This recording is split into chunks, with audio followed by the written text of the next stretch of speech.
pessoal que está aí, né, tá na sala conosco, Juan, Michele, Vanessa, o pessoal aí do grupo, do filme, o Nicolas, eu não conheço, mas é muito bem-vindo.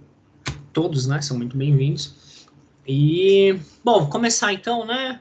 Guilherme colocou aqui a gravação iniciada.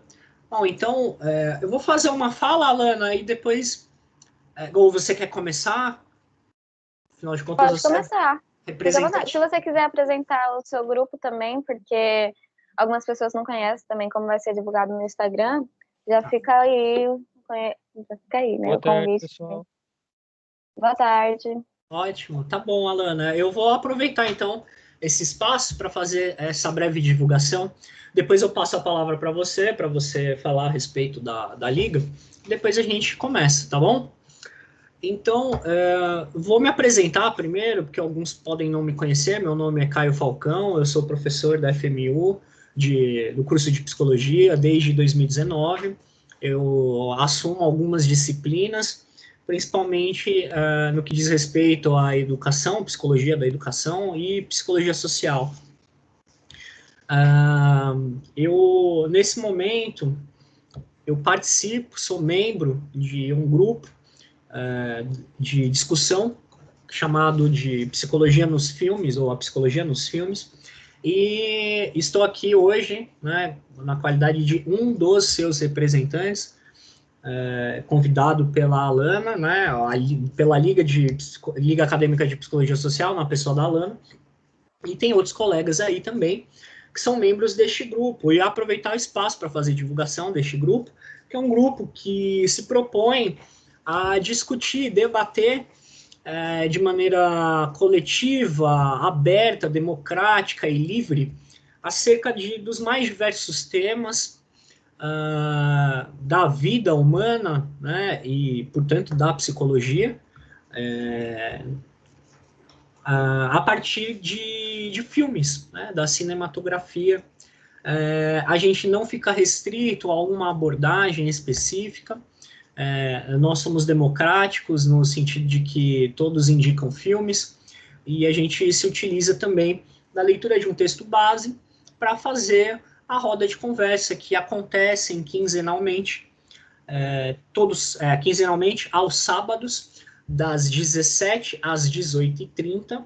Parece que a gente vai continuar funcionando nas férias, ainda não tenho certeza, está em votação. Como tudo é feito por votação, ainda está em votação, isso aí vamos decidir democraticamente.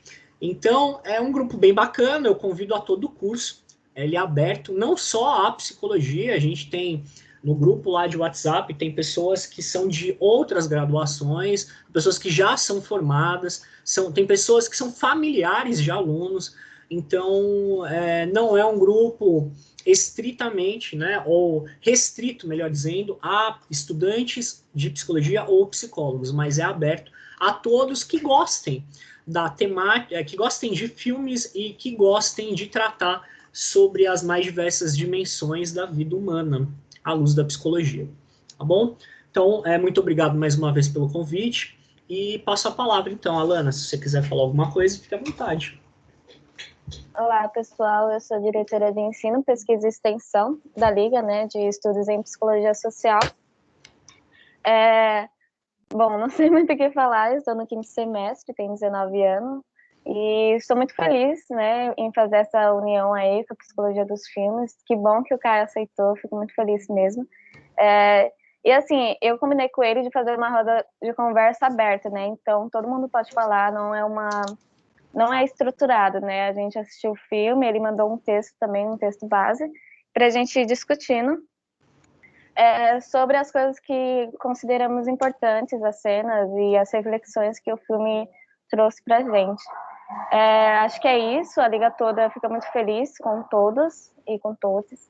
E é isso, né? Vamos que vamos. Se alguém quiser se apresentar também, fique à vontade, esse espaço é aberto para todos. Gente, como estamos em poucos, né? Eu sugiro, sem querer expor, sintam-se à vontade, mas como estamos em poucos, acho que acho que é cabível que vocês se apresentem, falem que períodos são, se são da psicologia, de repente tem gente vindo de outro curso, seria muito legal também, mas fiquem à vontade, quem não desejar se expor também, sinta-se à vontade, tá? Sintam-se acolhidos.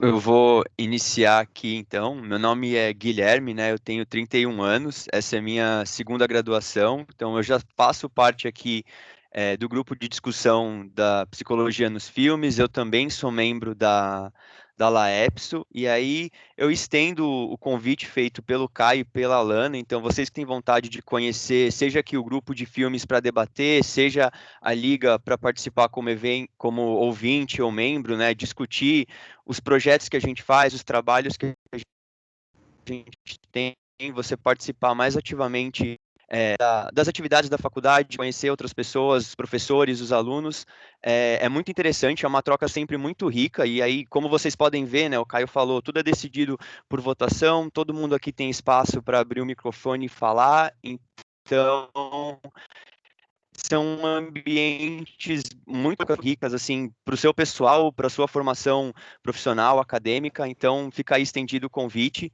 e passo a palavra ao próximo.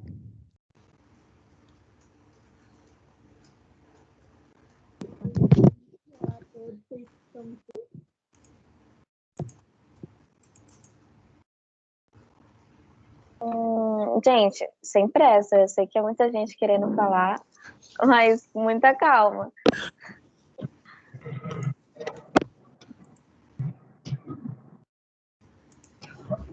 Agora deu para me ouvir bem, Lan? Sim.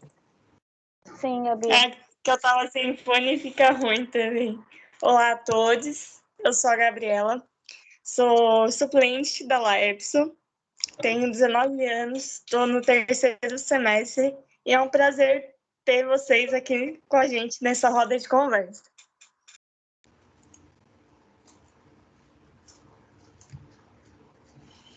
Olá, pessoal, boa tarde. Meu nome é Juan, sou membro do grupo A Psicologia nos Filmes também e estou indo para o quarto semestre agora e reforço o que o Guilherme e o Caio já falaram em relação ao grupo. É um grupo que possibilita uma articulação imensa do que nós estudamos a cada semestre, é um grupo que possibilita construções de identidades, no sentido de escolha de abordagens, no sentido de problematização, e também o trabalho de potencialidades singulares que cada um apresenta nesses momentos de debate. Desejo a todos uma boa discussão.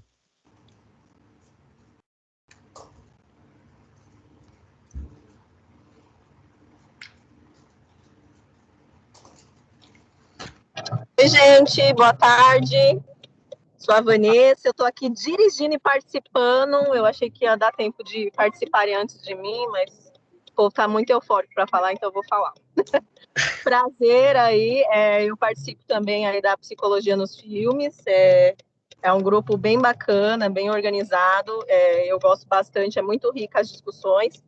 Eu fiquei sem participar de alguns, né, mas infelizmente acontece algumas coisas e a gente não consegue, mas é bem bacana e a gente conversa bastante e não tem julgamento, né? A gente está aqui para aprender, escutar com a fala, aprender e escutar a fala do outro, né? Eu acho que é importante a gente ter essa troca, é bem bacana.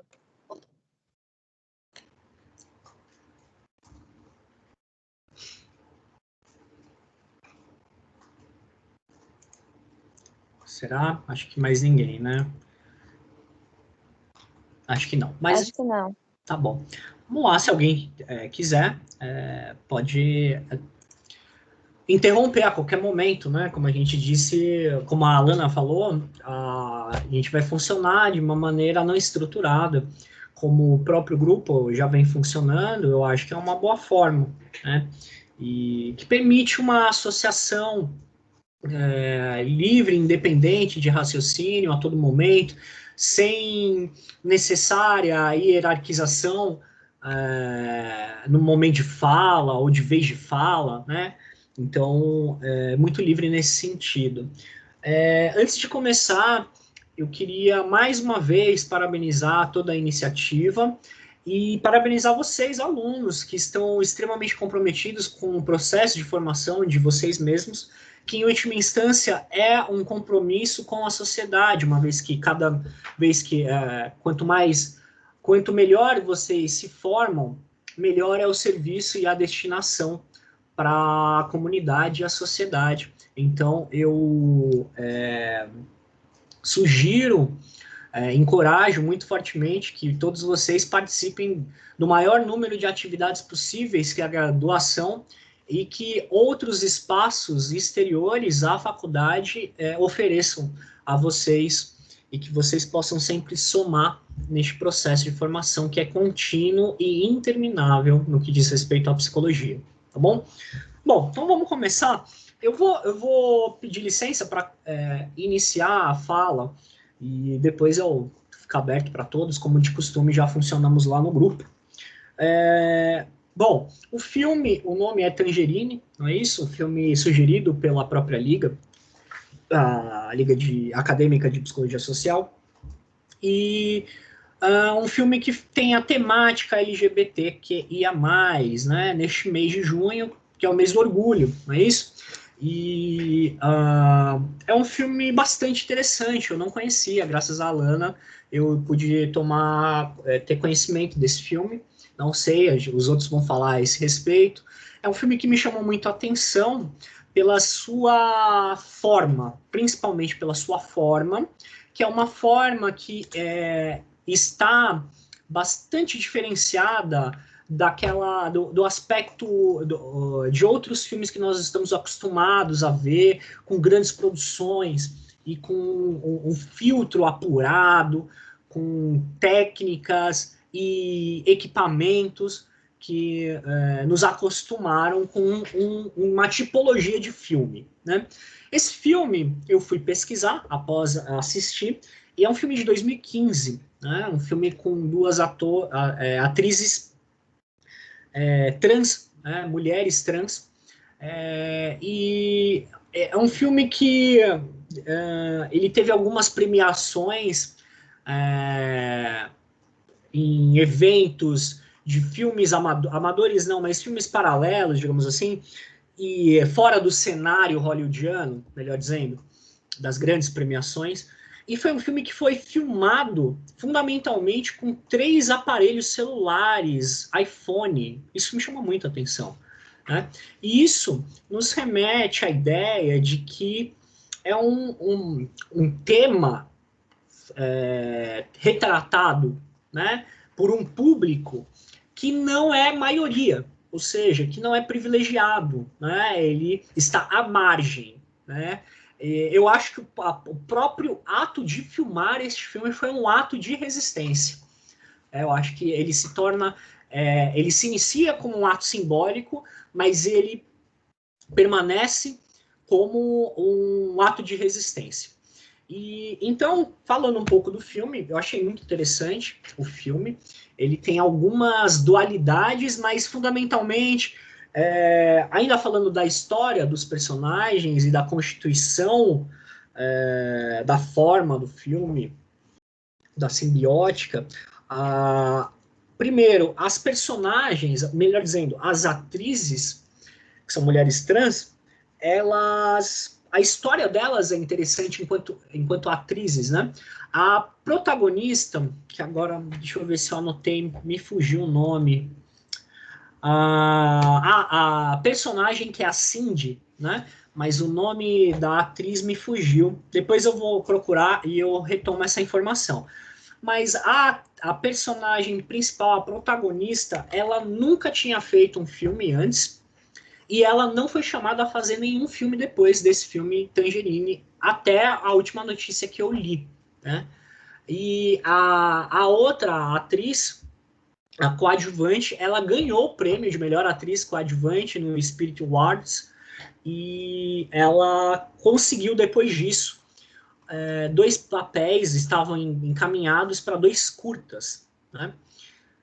O que é muito pouco, se a gente vê um pouco da história da filmografia ou cinematografia, olhando quando atrizes e atores ganham ou são indicados, né? Quando não são conhecidos, são indicados, eles ganham inúmeros convites para papéis. Isso é muito pouco para uma atriz que ganhou, né? Ela não foi indicada, ela é indicada e vencedora. E a protagonista que faz o papel da Cindy, ela participou de nada mais, nada menos do que 160 processos seletivos para conseguir um papel. 160. É muita coisa. E ela foi rejeitada em todos eles até conseguir este, o Tangerine, que eu vou abrir depois para vocês começarem a falar, né?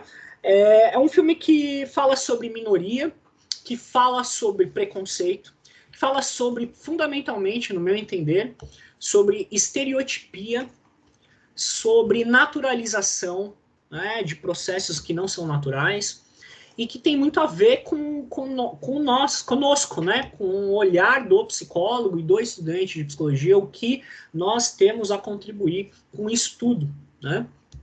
E o grupo sugeriu a leitura de um texto, né, que é a gente tem o costume de dar um texto base para dar uma sustentação às discussões, e é um texto, eu vou ler aqui o título dele, chama-se Representações Sociais, que é uma teoria que eu gosto muito, né, a do Moscovici, de trabalhadores da atenção básica à saúde sobre pessoas LGBT, né, que é escrito pelas autoras Ana Luísa, Mirelle e Otávio, da faculdade, da Universidade de Santa Catarina, né?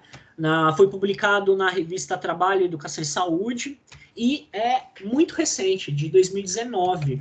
E eu não sei se todos puderam ler, mas é fundamental escolher esse texto. Ele não tem relação com o filme direta, né? Ele até tem, ele não cita o filme, mas ele tem relação direta com o filme porque nos proporciona a reflexão extremamente necessária que é necessária aos dias de hoje e para a nossa profissão, né?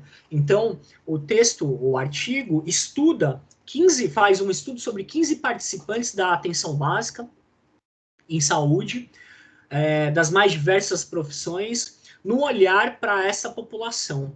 E, assustadoramente, ainda no ano de 2019, ou seja, ontem, historicamente, a gente ainda até ontem a gente ainda mantém uma postura extremamente enviesada, estereotipada, preconceituosa acerca dessa população que é vitimizada, né, que sofre processos de exclusão, são sofredoras, e a gente precisa refletir a esse respeito para que nos momentos de prática da psicologia, a gente possa proporcionar não só mas neste caso a este público e a essa comunidade, um serviço de qualidade. Primeiro, um serviço, porque a gente acaba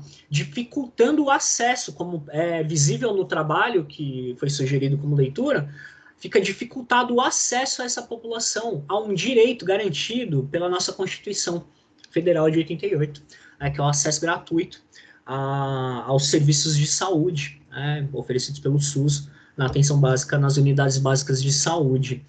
E acho que é isso que eu queria dizer de uma fala inicial, mas eu tenho muita coisa para tratar, né, todos nós temos, e aí eu vou passar, então, a palavra para quem quiser contribuir. Fiquem à vontade.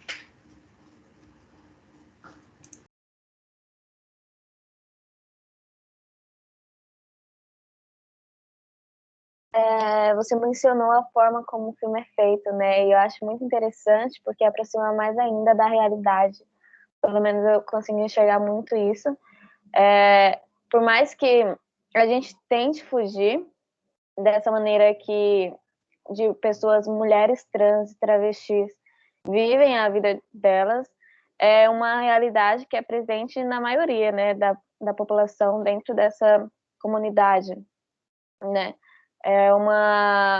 Eu acho que eu não sei se se é mesmo o que aconteceu, a ideia deles, né, das pessoas que estavam na produção, mas aproximar o público e fazer com que eles estejam dentro, sabe, dessa vivência, entendam que aquilo ali foi filmado de um iPhone, porque era possibilidade também, vamos dizer, que elas não têm oportunidade, e também, ainda mais você falando, né, sobre os papéis que elas tentaram conseguir em outros filmes, né, e não conseguiram porque é uma mulher trans, e por esse é o motivo, sabe, não teria outro motivo, né, até porque a atuação delas foram impecável, eu acho esse filme extraordinário, elas atuando também, sabe, eu acho que por ser uma vivência delas, elas conseguiram trazer muito bem como fazer o público se sentir, tipo, que merda tá acontecendo, sabe? Entende? Não sei me expressar muito bem, mas eu acho que essa forma de fazer o filme fez com que trouxesse mais reflexão e trouxesse mais o que são elas de verdade, sabe? Não sei se deu para entender. Eu sim. Eu concordo muito com esse ponto que a Lana trouxe, porque o que eu achei muito interessante, né, muito bonito do filme, é que ele consegue apresentar, vamos dizer assim, as diversas situações que colocam esse público em uma condição de vulnerabilidade, né, ou as dificuldades que eles passam. Então, ele aborda a questão da prostituição, do uso de drogas, da prisão. Só que nada disso limita, né, as atrizes. Elas não são pessoas que são aquilo, elas são indivíduos que têm suas vontades, seus desejos, tudo mais, e elas estão dentro daquelas situações ou dentro daquele ambiente, e elas têm que, com o suporte que ela tem, com os ferramentais que elas têm, passar por aquelas situações, lidar com isso, e é isso que você vê, né? Eles não estão fechados na prostituição, não estão fechados no uso de drogas, mas eles têm que lidar com essas coisas, seja utilizando isso, seja dando suporte para alguém.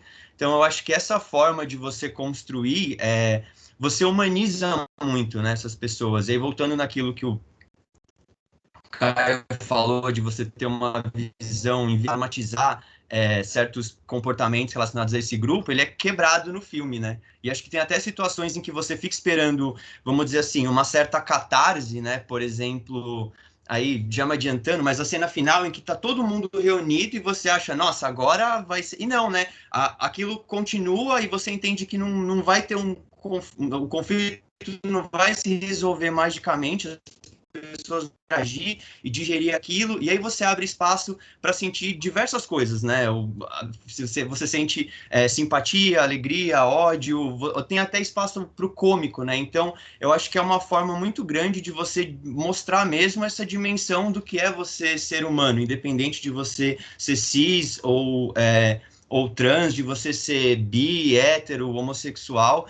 Eu acho que essa visão, essa construção do filme, ela também traz isso, né? Traz essa beleza. E eu acho que também colocando o conflito de um cara que seria assim, de heterossexual, família, que ele não tem só uma busca pelo sexo, ele tem um sentimento por aquelas pessoas. Então, acho que é interessante você ver, né, como essas coisas não são 1 e 0, né? Você não consegue fazer um maniqueísmo delas. Elas existem de diversas formas, elas operam em diversas intensidades nas pessoas envolvidas.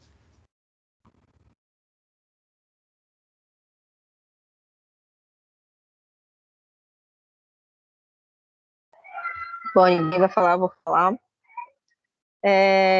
Eu gostei muito do filme, eu fiquei muito surpresa quando eu fui pesquisar um pouco sobre ele e vi que ele tinha sido gravado com iPhones. Eu fiquei, gente, como assim? Porque eu achei que a produção foi muito bacana.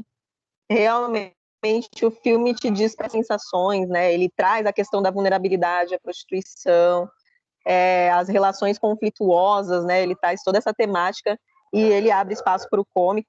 E, ao mesmo tempo, a gente percebe como elas tentam se inserir em outros meios e são excluídas de alguma forma, e como é complicado, né? Porque eu paro para pensar e olho e falo, meu Deus, olha como elas estão vivendo, assim, para mim é assustador. E elas estão lá, como se fosse tudo normal, tudo certo, né? Tá tudo zen. E eu achei interessante uma parte que eu achei que linkou bastante com o filme sobre o artigo, que uma das pessoas que participou da pesquisa traz a sexualidade, né, a transexualidade, a homossexualidade como algo que é promíscuo.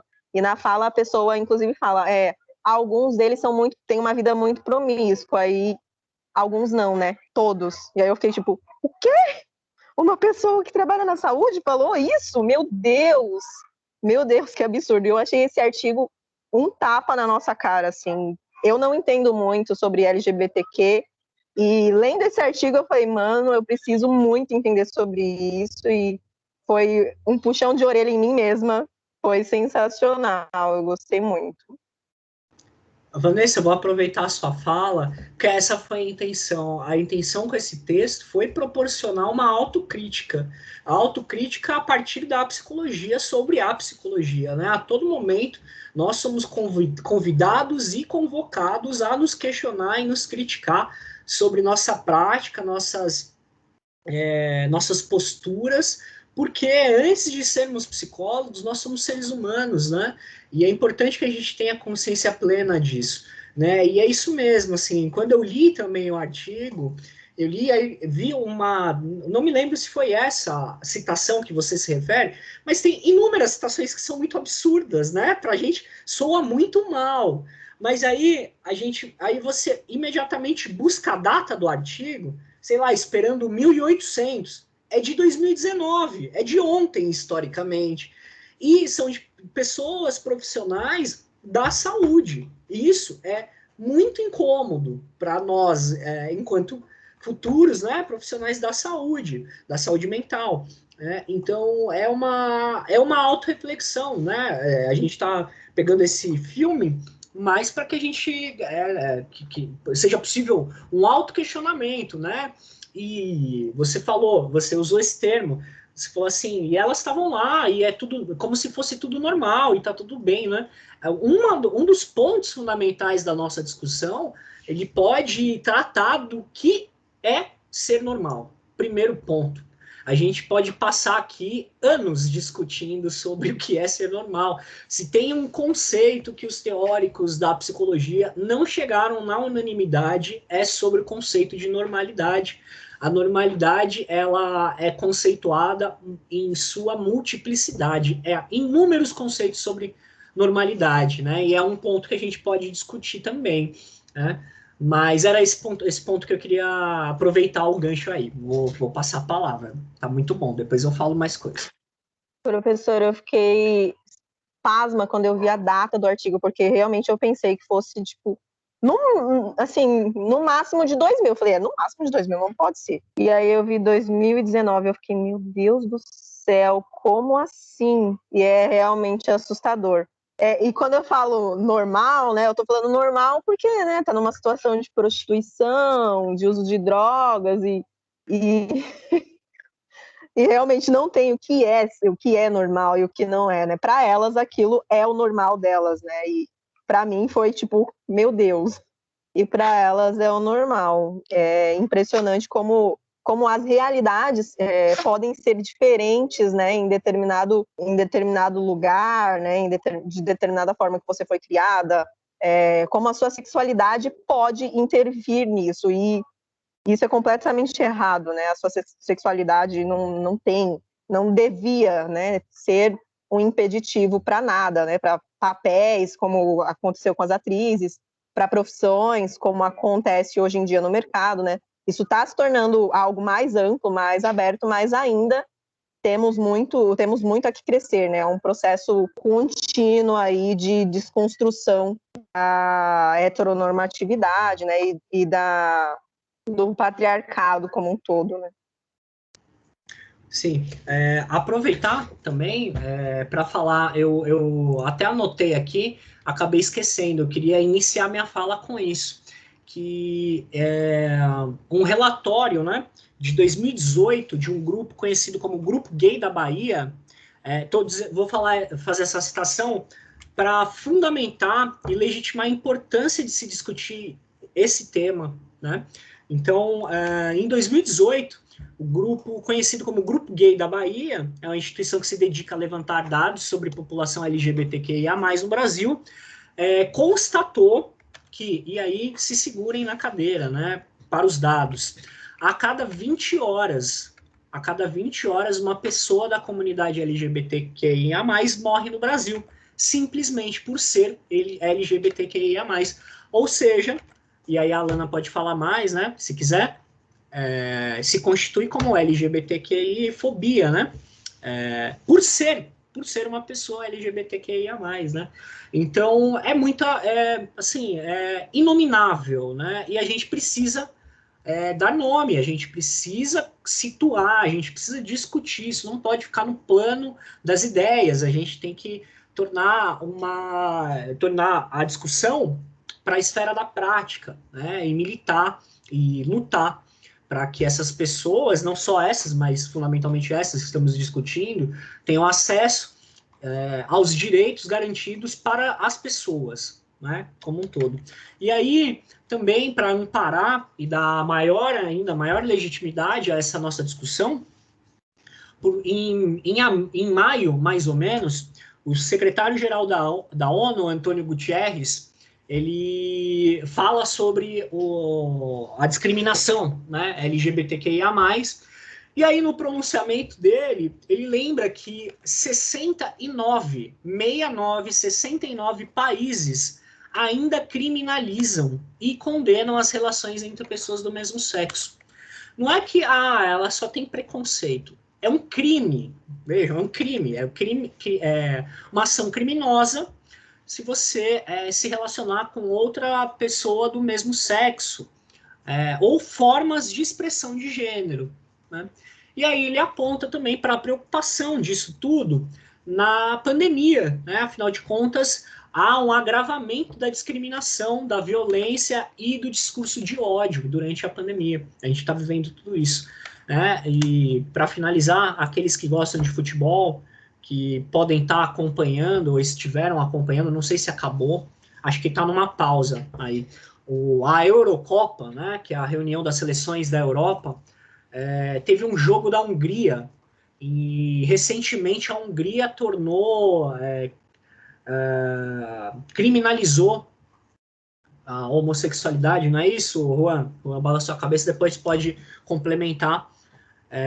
E aí entrou um rapaz, né? Ele invadiu o campo com a bandeira do arco-íris, a bandeira da comunidade, em protesto, né? Como nos dias de hoje, né? Veja, o artigo está lá no passado, é de 2019, hoje é 2021. Países como política de Estado proibindo e criminalizando manifestações legítimas como essas, né? Essa dimensão do gênero e da sexualidade, que é uma dimensão fundamental de estudo do psicólogo e do cientista da psicologia, do estudante de psicologia, como dimensão que constitui o sujeito, o indivíduo, né, o ser humano. Vou passar.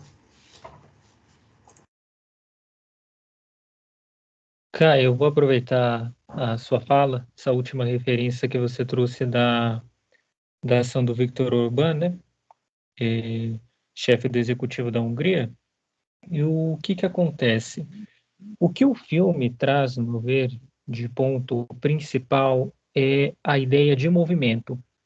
O filme ele é permeado por movimento, é como se materializasse uma dialética ali constante entre diversos tipos de problemáticas que se chocam, que são assimiladas durante um determinado momento, que depois voltam a se chocar. E isso teve, no meu ver, um contexto enorme com o artigo de representações sociais, porque são diversas categorias de representações que nós podemos pegar ali no filme para fazer um estudo. E o que acontece, um ponto que eu queria abordar é o ponto do conservadorismo amparado pela civilização ocidental e tem também alguns reflexos em algumas civilizações orientais.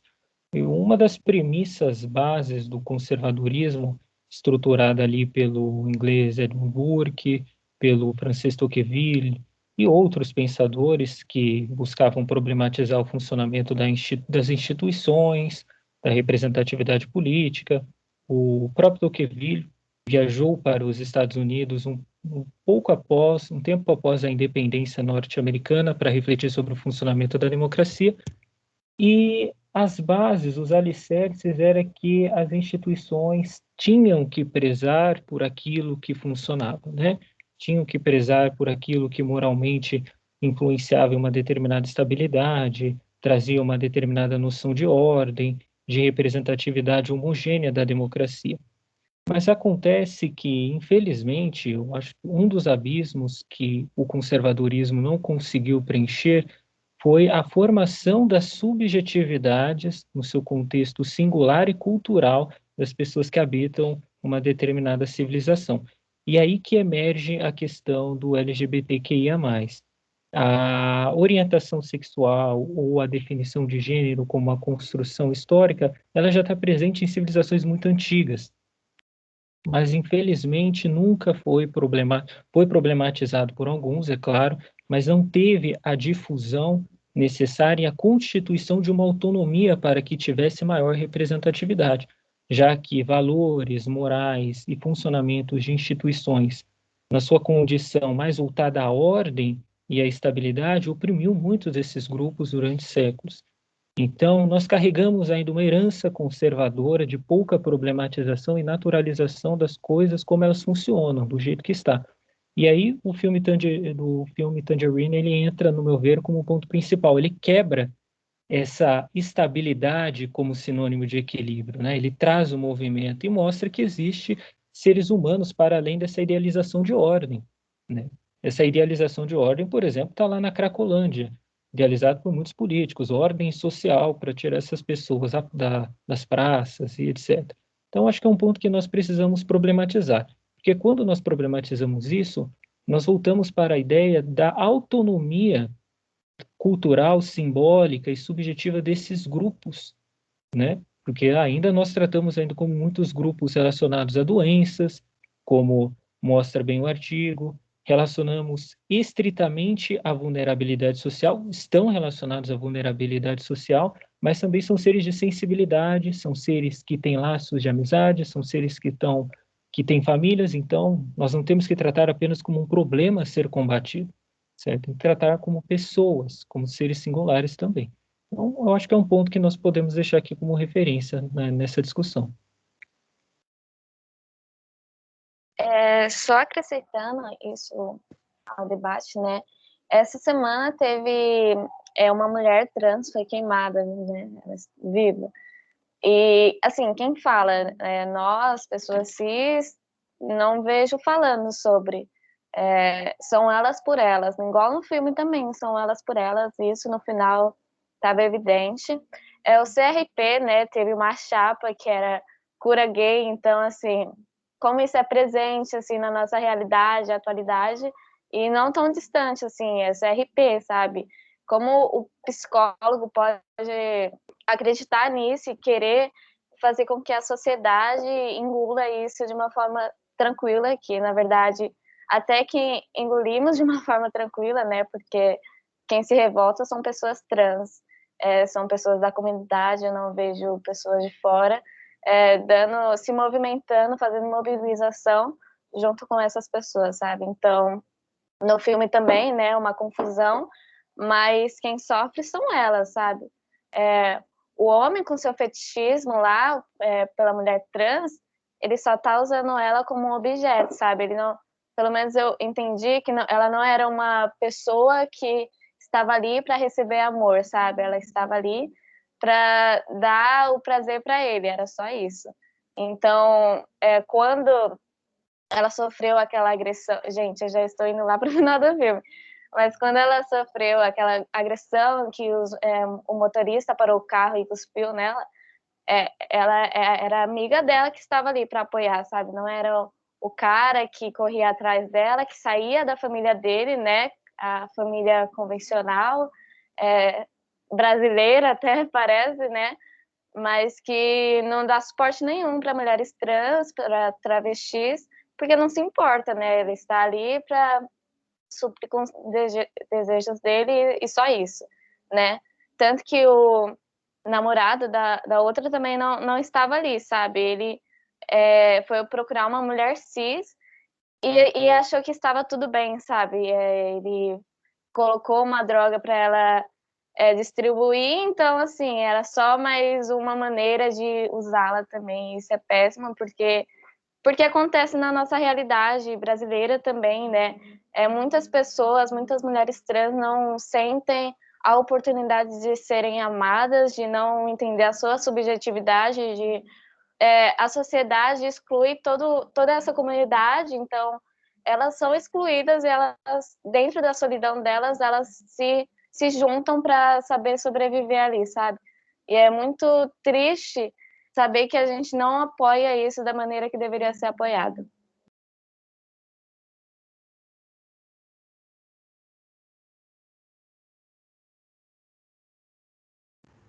Vamos falar mais um pouquinho, então.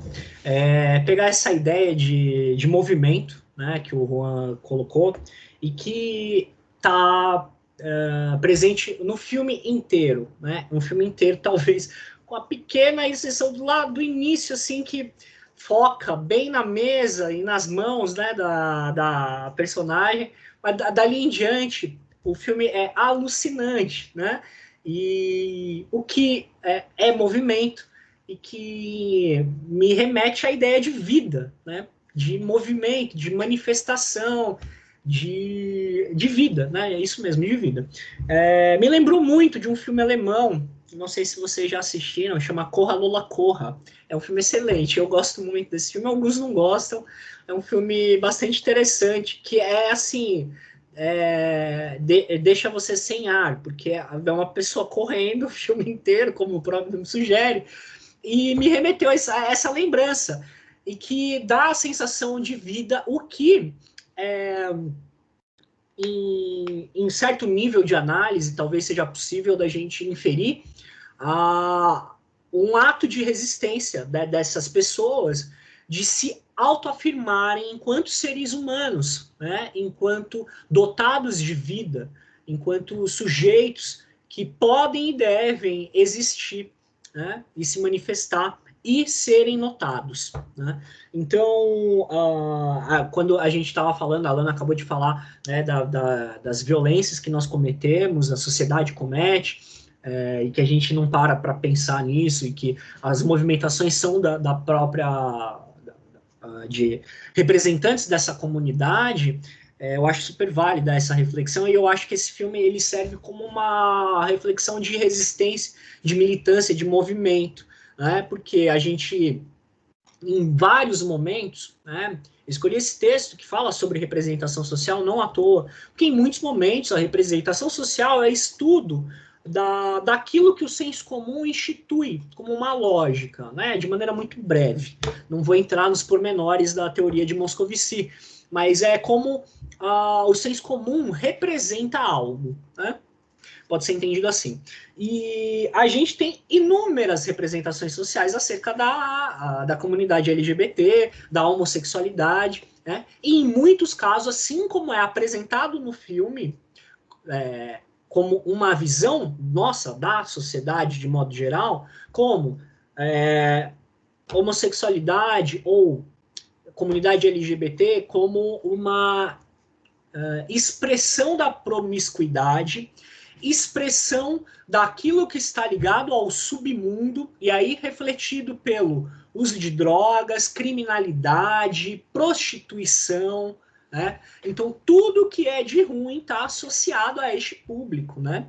E aí, o texto escolhido, ele promove essa reflexão, de que nós, profissionais da saúde, a gente tem que minimamente romper, né? A gente tem que pôr em pauta esses temas, que são temas que estão presentes no dia a dia, para discutir a respeito, né? De maneira a superá-los. Não é possível que nós consideremos por exemplo, como foi visto em uma das falas no artigo, que, tudo bem, eu respeito, afinal de contas é uma opção dela, né, ou dele, né? Ou seja, não é possível que a gente ainda esteja nesse momento, mas é importante entender como essa narrativa é construída, né? Que é para o que aponta o Juan, né? A constituição dessa narrativa, dessa dialética, ela não veio do nada, ela não surgiu do nada, e, inclusive, para encerrar a minha participação parcial, inclusive, ela é utilizada como um instrumento de reprodução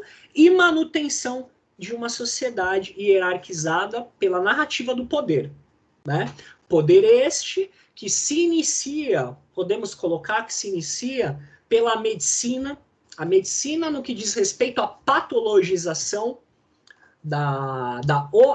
até então do homossexualismo, né, do ismo como doença, até bem pouco tempo atrás, vocês notavam no DSM isso como um transtorno, uma doença, né?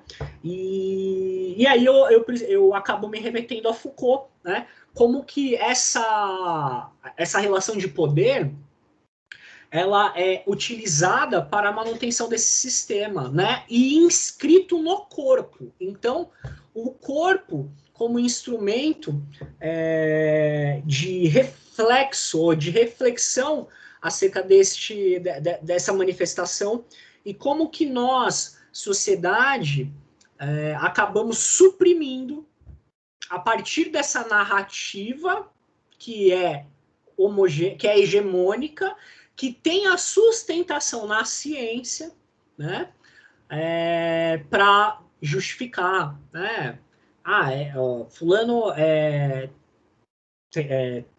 tem doença, o fulano, enfim, usa droga, mas é gay, né? A gente escuta isso, eu falo isso, a gente bate nos nossos ouvidos, parece como um absurdo, mas a gente escuta isso. Vocês leram artigos de pessoas da saúde falando coisas como essa que eu estou dizendo. Então, refletir a respeito das relações de poder, e mais uma vez, dessa movimentação insana que é o filme, né, sem parar, incessante. Eu entendo isso, essa forma, como uma tentativa de luta, de resistência a essa narrativa que é hegemônica da relação de poder, né? Que pode ser feita a leitura por meio de Foucault. Vou passar a palavra.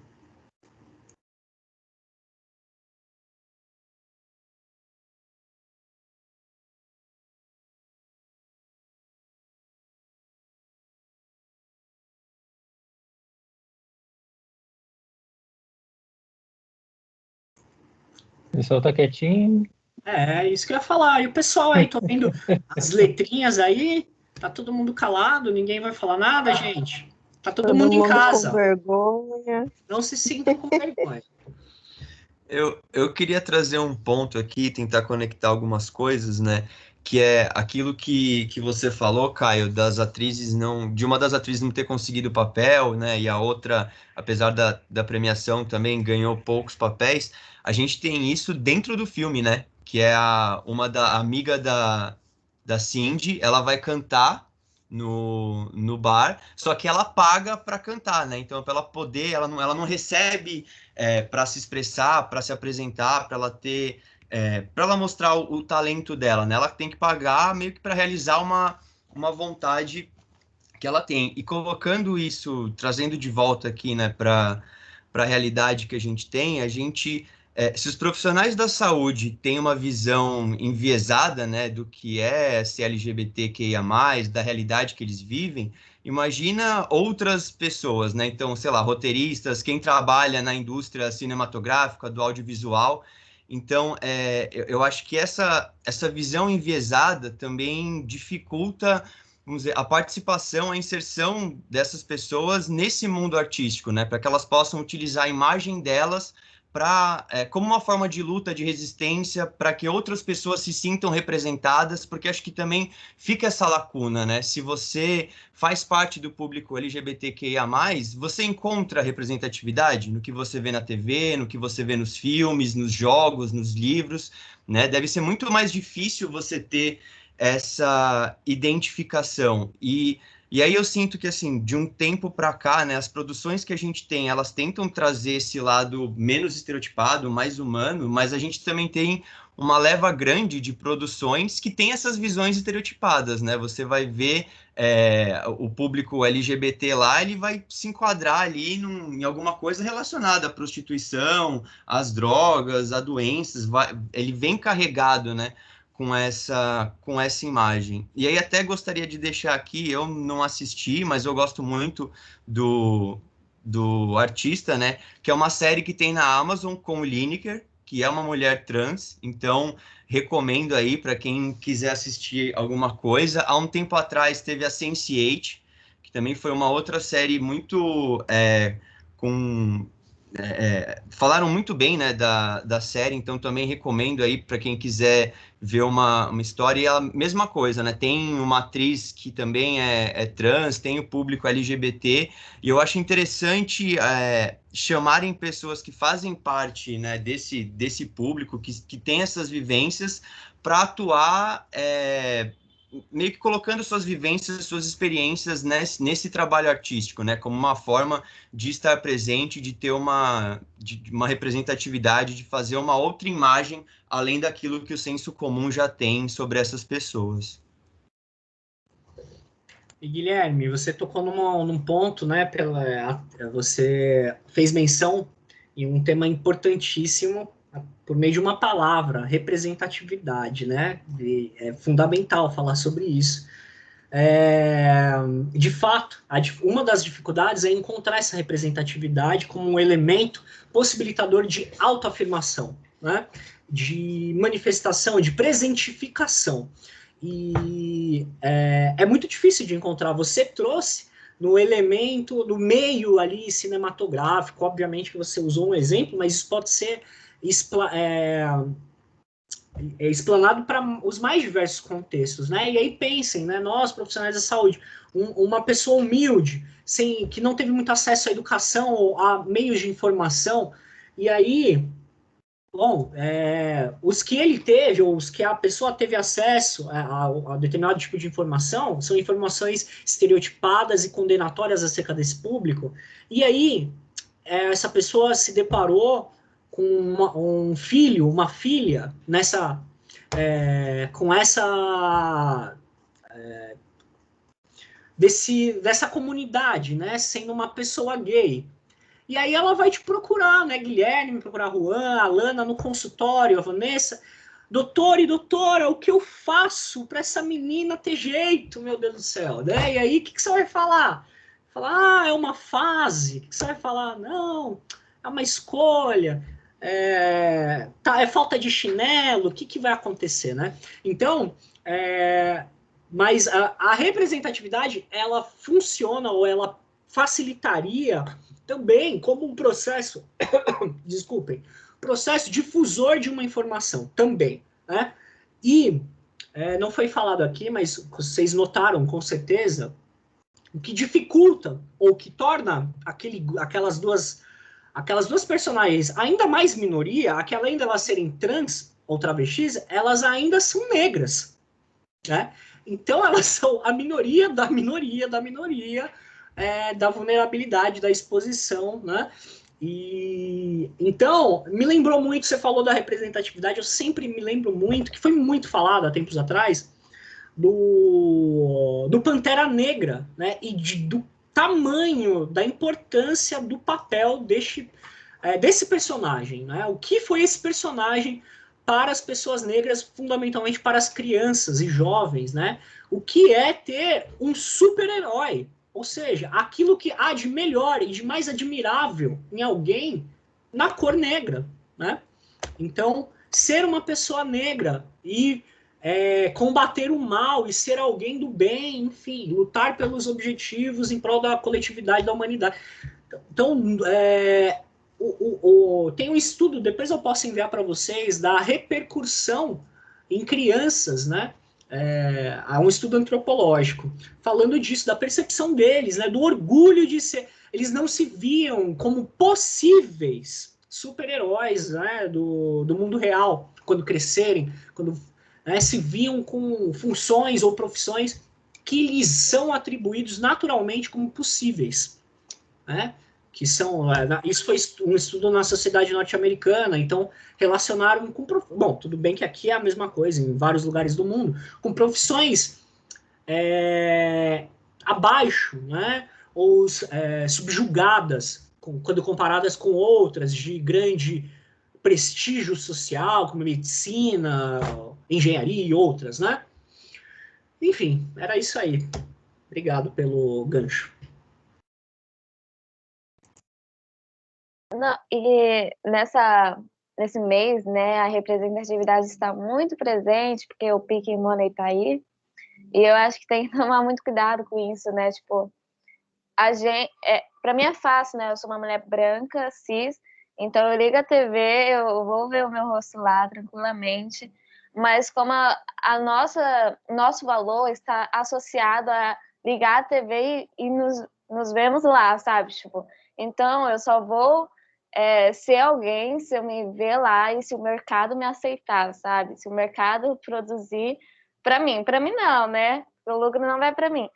Mas se ele me colocar lá como uma vitrine e eu me ver dentro daquela vitrine, né? Então eu acho que a nossa subjetividade, como nos formamos, está muito entrelaçado com o que vemos também, né?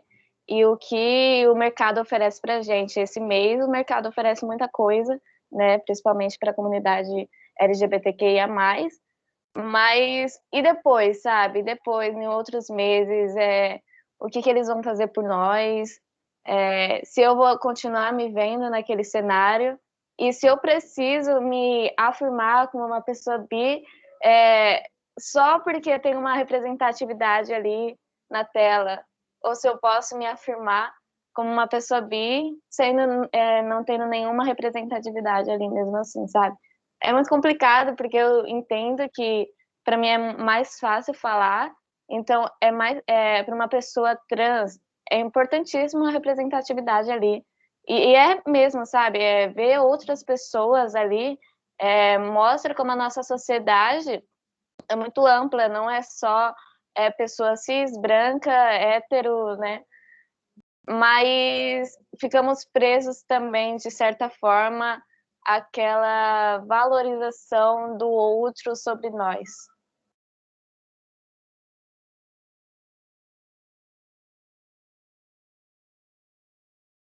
Eu gostaria. Pode ir, Vanessa, Opa. pode ir.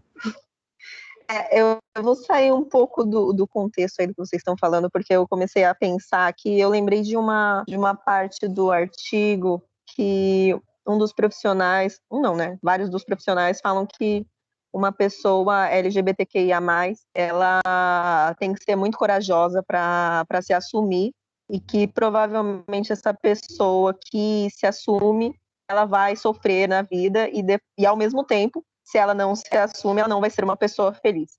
E eu fiquei pensando, se essa pessoa se assume, ela não vai ser uma pessoa feliz. Se ela se assume, ela não vai ser uma pessoa feliz. Não caberia aí, talvez, um questionamento da parte dos profissionais, por que essa pessoa vai sofrer, por que ela não vai ser feliz? O que nós, enquanto aqui profissionais da saúde, podemos fazer para melhorar isso, tendo em vista que o artigo traz, inclusive, questões em relação ao atendimento, né, de não ser prestado a pessoas LGBTQIA+, simplesmente por elas serem desse grupo, né? E quando eu li isso, eu fiquei, meu Deus, né? E aí agora, pensando, eu falei, gente, mas e aí, né? Ok, vocês estão numa pesquisa falando sobre, e fica a reflexão, né? O que podemos fazer para que isso não ocorra, né? Chega a ser absurdo ter que fazer esse tipo de reflexão lendo um artigo tão atual em pleno 2021, né? Mas, infelizmente, estamos aí num cenário político que não vou nem comentar. Acho que a gente pode fazer um parênteses para isso, Vanessa. Acho que é fundamental, na verdade, porque falar sobre isso necessariamente é falar sobre política, e aí política, mais uma vez, pessoal, para além de partidarismo, tá?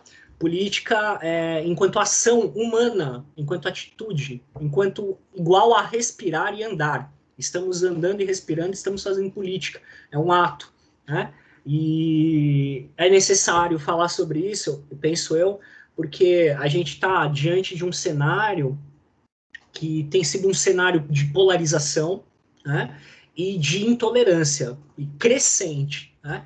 E a gente tem notado que essa polarização e intolerância, ela se sustenta em discursos que são discursos hegemônicos, que, como o Juan citou lá no início, que se sustentam em tradicionalidades, amparados num contexto ocidental, heteronormativo, como a Lana falou, da sociedade, da família nuclear burguesa, pai, mãe, filho e filha, católicos, ou cristãos, melhor, para englobar mais, cristãos, a favor da vida, né? Contra aborto e todos os outros contras e a favores, né?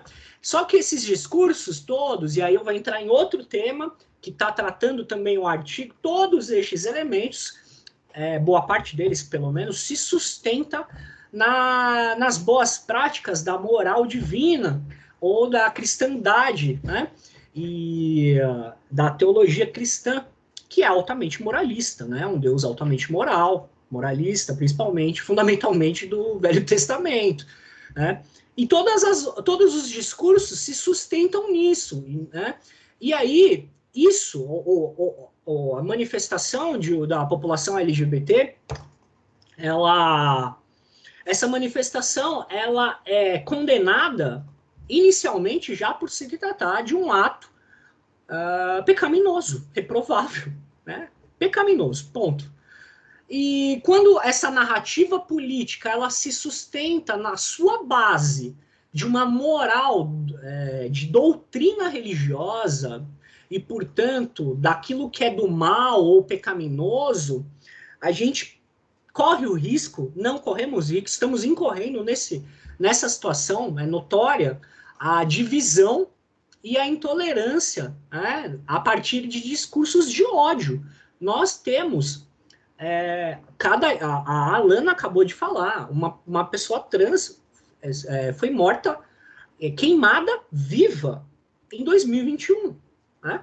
Então, esse discurso de ódio, ele é sustentado por uma narrativa, infelizmente, com várias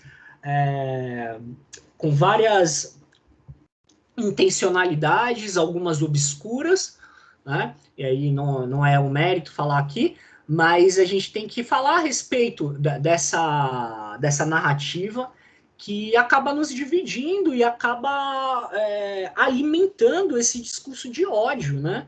De intolerância, assim, não é possível, hoje é muito difícil para a gente escutar o outro, né? O outro, quando ele se coloca numa posição contrária, a gente já rebate no sentido de silenciá-lo, né? Não rebate para discordar, para silenciar, porque para nós é insuportável ouvir que exista uma outra possibilidade que difira da nossa, né? Estou falando nós, a gente, isso como uma manifestação mais ampla da sociedade. Isso é extremamente prejudicial. Não sei onde a gente vai parar. Para mim é muito assustador. Assim, vivemos em tempos bastante complicados, muito complicados, ao meu ver. E a gente precisa estar falando disso cada vez mais. Eu acho que a representatividade também não necessariamente se faz pela pessoa trans ou pela comunidade, mas pelo próprio debate, né? Isso faz presente, digamos assim, não a representatividade, mas isso faz presente. E acho que é necessário, é um ato de luta e, portanto, um ato político, sim. Guilherme, você ia falar, desculpe. Eu ia, mas eu quero entrar nesse ponto, depois eu volto, resgato o que eu ia falar, porque eu concordo muito com o que você falou, Caio, né, dessa questão de como que a gente cria esses diálogos, né, com o outro, principalmente se ele tem essa opinião enviesada, se ele tem preconceito. E eu acho interessante também o ponto que a Vanessa trouxe Foi você, né, Vanessa, que disse que leu e não sabia, precisava estudar mais, conhecer mais, né? Isso, eu mesmo.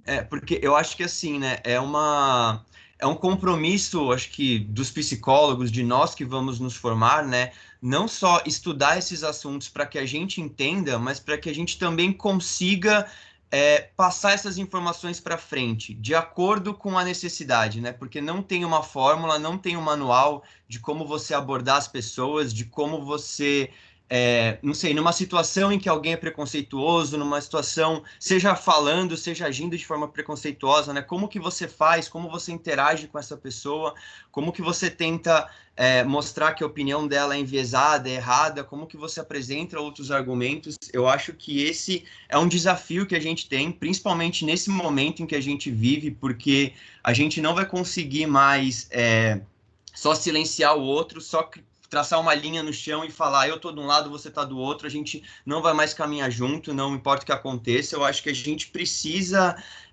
criar essas pontes de diálogo, trazer essas informações e aos poucos, né, mudando o senso comum, a opinião que as pessoas têm a respeito, e aí seja dos LGBT, seja dos negros, das pessoas em situação de rua, N outras discussões que são de interesse da psicologia social, a gente entender como a gente conversa com essas pessoas, né? Como a gente mostra para eles que essa visão não precisa ser limitada a isso, que existem outras formas de ser e de viver que também são válidas. Aí eu só gostaria de fazer esse adendo, porque eu acho que é um desafio, né? Porque não é uma coisa fácil, nem sempre ela é confortável, nem sempre você quer fazer, mas eu, por exemplo, pessoalmente, eu sinto que se eu tenho esse conhecimento e se eu consigo ter esse espaço, eu acho que é uma responsabilidade minha falar alguma coisa, me impor, não deixar que a cena ou que as coisas aconteçam como se fossem normais, como se fossem aceitáveis, né? Pelo menos a minha indignação eu tenho que expressar e, se possível, dar um acolhimento ou mesmo defender aqueles que estão sendo atacados, que estão sendo agredidos, mesmo que eles não estejam presentes, né? Então, e aí eu não sei se mais alguém quer completar esse assunto, eu só gostaria de voltar um pouquinho naquela questão da subjetividade, da representatividade, e aí já que o Caio falou do Pantera Negra, era citar o livro Notas de um Filho Nativo, do escritor e ativista James Baldwin. Ele é muito interessante porque durante o livro ele comenta sobre diversos elementos lá do cinema, da literatura, de uma forma que os Estados americanos têm de pensar os negros que não condiz com a representação que os negros têm de si próprio, né? E aí ele por ser escritor, por ter um conhecimento de como essa simbologia opera e de conseguir passar para os outros a subjetividade, né, os conflitos que ele está sentindo, você vê que existe esse choque, né, da concepção do outro com a subjetividade desse indivíduo que está sendo representado. Então é um livro bem interessante, porque ele mostra, né, ele vai tendo esse processo de elucidação para a visão que o outro tem dos negros, e ele vai vendo esse preconceito, ele vai vendo que ele não é representado e que essas representações moldam comportamentos que não são aquilo que os negros sentem. Então, eu acho que é bem interessante para ter uma visão dessas questões mais subjetivas mesmo. Então, fica aí a indicação. Legal, eu vou procurar depois, né? Quando eu falei do Pantera Negra, eu não me aprofundei muito, mas a minha intenção de falar da importância desse filme como um marco, né, para o cinema e para a população, eu quis dizer no sentido de que principalmente as crianças e jovens, não pensando no estereótipo ou nas possibilidades subjetivas de manifestação dessa população, mas como possibilidade outra para além daquilo que eles estão acostumados a ouvirem que eles podem, né? Então, assim, nossa, é possível um super-herói negro, veja, então eu posso alguma coisa mais para além, qualquer que seja essa coisa, não necessariamente uma caixa. Eu entendo que não tenho conhecimento profundo para entrar nessa análise, mas eu entendo que o filme minimamente serve para que você se reconheça como potência enquanto pessoa, como devir, potência a devir, né? Entende? Então, é possível que eu Porque até então, o Superman é branco, o Batman é branco. Estou fazendo uma análise bem rasa, entende? Então, todo mundo é branco, né? Só os melhores são brancos. Aqueles que salvam são brancos, né? Nesse sentido. E aí o Guilherme trouxe uma coisa fundamental, né? Ele diz assim que a gente tem que refletir a esse respeito. O que a gente pode fazer? Não tem um manual, não tem uma coisa, um livro de regras que fale assim, olha, se chegar uma pessoa com filho ou a filha trans na clínica, você deve dizer isso, isso, isso para ela, né? Você deve levar na missa, você deve sei lá o que fazer, né? Não tem isso, é verdade, né? E aí, justamente por essa razão, a gente está aqui conversando, né? E refletindo. E, quer dizer, este é um espaço para isso também, não se limita a isso. No entanto, o Guilherme falou uma coisa muito bacana, que mesmo se não souber muito bem o que fazer, se sente na obrigação de manifestar a indignação sobre um ato discriminatório ou qualquer outra situação como essa. E aí eu convido vocês, todos vocês já passaram do primeiro semestre, então todos vocês já tiveram contato mínimo com o Código de Ética, e convido vocês a lerem os princípios fundamentais, né? Que são apenas 7. Eu não vou ler todos, depois vocês leiam, mas alguns deles são muito interessantes, vejam, né? O primeiro diz o seguinte: o psicólogo baseará o seu trabalho no respeito e na promoção da liberdade, dignidade, igualdade, integridade do ser humano, baseando na Declaração Universal dos Direitos Humanos, tá? Outro, para promover saúde, vou resumir, tá? Qualidade de vida das pessoas, coletividades, para eliminar negligência, discriminação, exploração, violência e opressão, crueldade. Tem 7, depois dei uma olhada, né? E ele finaliza, o código é finalizado pelo 7º, dizendo: o psicólogo.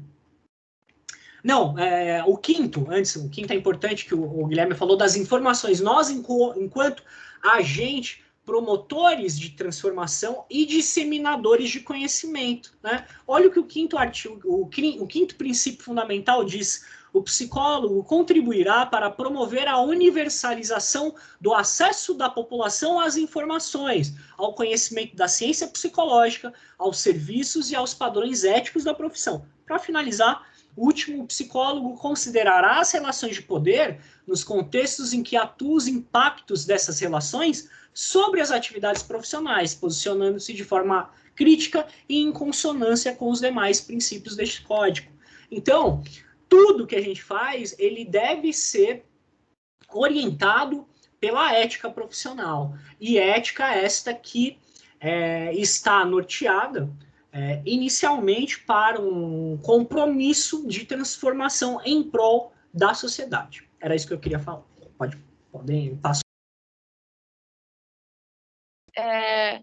Só lembrando também que teve uma PL, eu não sei como está, na verdade, o andamento, mas sobre não ter comerciais que lembrasse a temática LGBTQIA+, né? Pelo menos semana retrasada ainda estava indo no caminho que eu não gostaria que fosse, né, de ser aprovada, para que não haja comerciais e que não tenha contato com as crianças sobre essa temática, pois pode fazer com que a criança vire um LGBTQIA+, que é bizarro, que a sociedade ainda não entendeu o ponto, né? E eu queria também trazer outro ponto que estou levantando agora, né, sobre a questão de como construirmos os nossos gostos, né, de ter o afeto por outra pessoa, isso não só com pessoas trans, né, pessoas negras também, né, eu acredito muito que o amor tem cores, né, porque a gente constrói não um desejo, né, um amor por outra pessoa, que geralmente é uma pessoa branca e cis, né, e uma pessoa trans, por mais que eu fale gosto de mulher, não que eu faça isso, é só um exemplo, tá? As pessoas não ficam com outras mulheres, uma mulher lésbica, vamos dizer, não vai ficar com outra mulher trans porque tem um órgão genital, que é o pênis, né? E então, assim, como é um debate muito aprofundado, né? Que, tipo, são várias etapas, né? Porque, como assim? Eu gosto de mulher, mas ela é uma mulher, sabe? Então, a gente vai trazer esse afeto através de um órgão genital? Então, como que é essa construção? Como estamos se construindo como ser, sabe? Como se aproximando do outro. Isso em questão de homossexual também, né? De ter relações com homens, mas não com homem trans por ter uma vagina. Então, assim, como que funciona esse afeto, sabe? Me explica, sabe? Algumas pessoas trans levantam isso e eu acho muito válido levantar esse assunto, esse debate, porque a gente está muito, por mais que falamos que não, né, que o órgão genital não faz diferença, né, porque se eu sou uma pessoa que gosta de mulher, eu vou sentir atração por mulher, porque é uma mulher ali. Não me importa o órgão genital, mas quando chega na parte do órgão genital, isso me incomoda, sabe? Então, assim, como que isso funciona? Como estamos pensando? Eu acredito que a gente tem que pensar além disso, sabe? E quebrando isso de pessoas. Ela é uma mulher até certo ponto, sabe? Não, ela é uma mulher por completo, não é um órgão genital que vai decidir isso. E a minha afinidade, a minha relação com ela se deve especialmente porque ela é uma mulher, entende? Eu só queria levantar esses pontos com vocês, se alguém quiser agregar aí nessa discussão, vai ser muito bacana.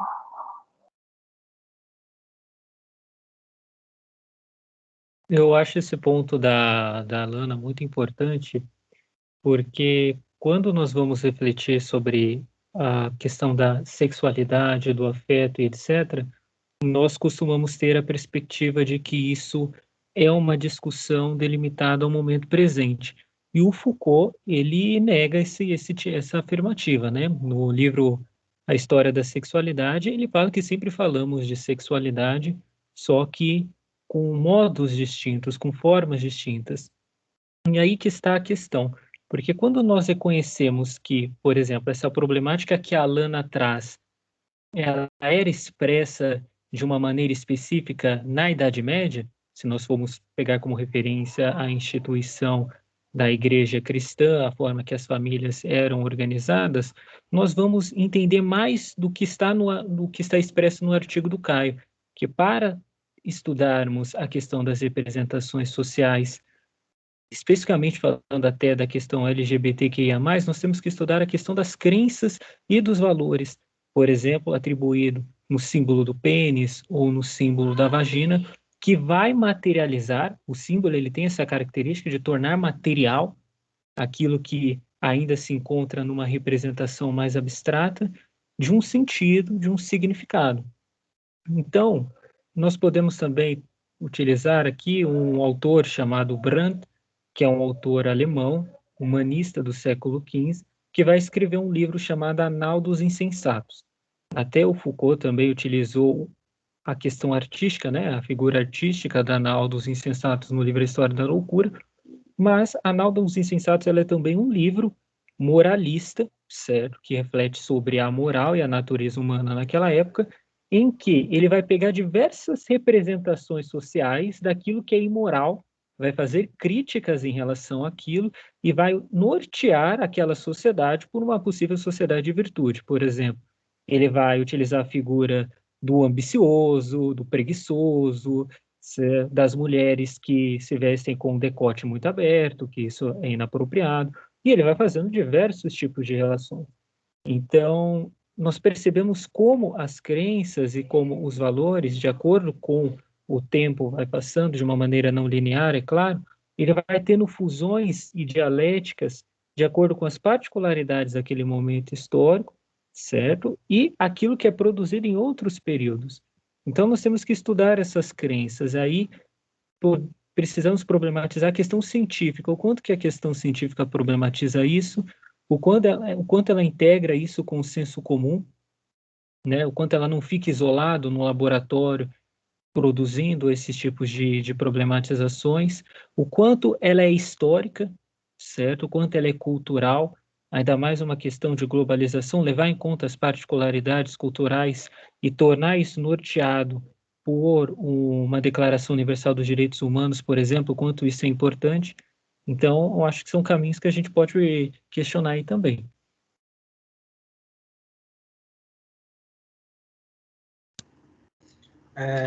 Você citou, Juan, a questão da fala ou do conhecimento científico, né? E, inevitavelmente, me veio à mente, eu tenho acompanhado, não sei se vocês têm acompanhado, essa novela chamada CPI, né? E não sei se vocês estão acompanhando, ou se estão acompanhando as notícias, pelo menos, e nunca se falou tanto em narrativa científica que tem se falado nessa CPI, né? E em alguma das audiências, eu fui surpreendido por uma fala muito inocente ou de total desprovida de conhecimento, que um dos parlamentares disse. Ele falou assim, porque a ciência, temos que acreditar na ciência, porque a ciência é a verdade, a ciência não é política. É claro que a ciência é política, é claro que a ciência é ideológica, obviamente. Então, há uma tentativa de purificar a ciência, como já ela nasce com essa tentativa de torná-la pura e isenta de ideologia, em busca de uma verdade absoluta, de um discurso que é o verdadeiro, o único, né? Portanto, único. Se é verdadeiro, é único. E a gente vê ao longo, e é por isso que é importante a atenção à historicidade, né, como o Juan coloca, e não linear, né, dos fenômenos históricos, não necessariamente lineares, para compreender como que esse discurso de ciência, ele também é ideológico, também atende a determinadas razões, também está militando, sim, né? Não sejamos inocentes falando que a ciência ela é isenta, não, ela não é. Assim como toda a atitude humana, ela é dotada de política, ela é dotada de ideologia, ela tem um porquê, né? E não à toa que determinados artigos são publicados em determinadas revistas, e determinados artigos recebem classificação, enfim, né? Isso não é à toa, tem toda uma intencionalidade, obviamente, né? Não estou questionando aqui a legitimidade da produção, veja, né?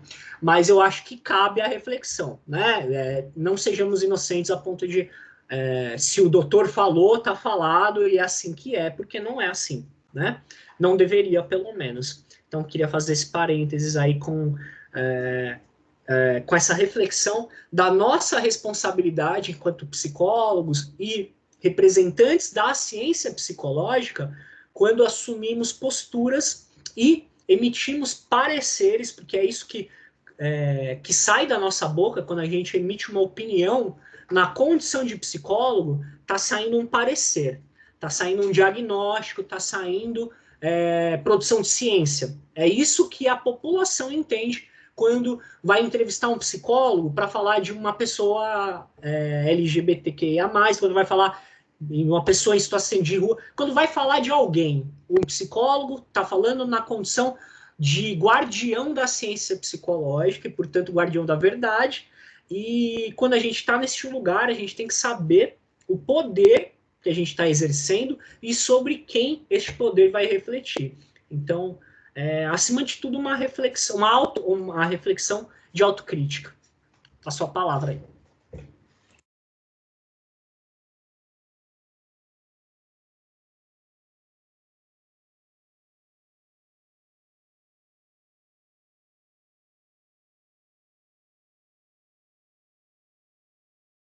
Pessoal, pegando um gancho na fala do Caio, dessa questão da ciência e da ilusão dela com o formato isento, o Caio tocou assim no ponto central que o Boaventura de Souza Santos descreve como uma sociedade interpretativa, que é uma sociedade que dialoga de uma forma não hierárquica, certo? Entre os saberes, podemos dizer assim, inclui uma produção conjunta e a partir dessa produção conjunta problematiza o meio em que se vive, entende esse meio, compreende esse meio, uma metodologia da compreensão do sentido, da construção de significados.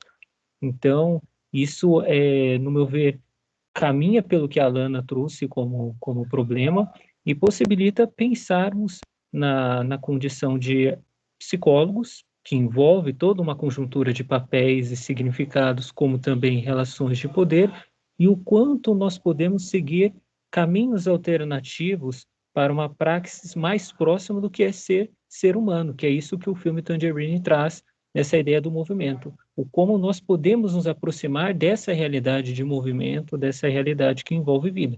Eu acho que esse aspecto é primordial.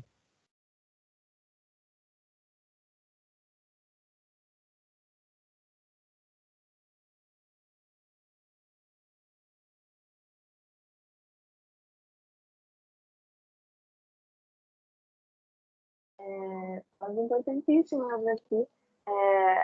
Eu acho que como psicologia social, né, ela tem um peso muito grande nesse assunto. Eu acredito que toda psicologia é uma psicologia social, não tem como fugir.